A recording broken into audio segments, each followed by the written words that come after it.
যদি মাল বাড়ে তাহলে জানবেন জাকাত ঠিক দেওয়া হয়েছে, আর যদি কমে যায় জানবেন আপনার কোনো গন্ডগোল হয়েছে। এতিম যদি থাকে ওই এতিমকে দেওয়া যাবে, মাদ্রাসাকে নয়।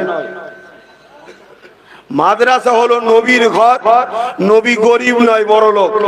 নবীর জাকাত ওই 2.5 টাকা যে লাভ, ওটা গরিবের সম্পদ। যুবকেরা তরুণেরা, এই রোজা হলো একটা ইবাদত।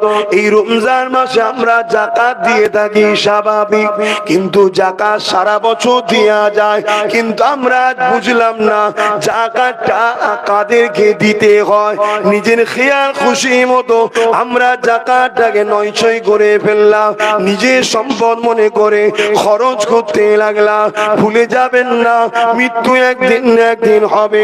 জাকাত যদি ঠিকভাবে না দিতে পারে, ওই জাকাত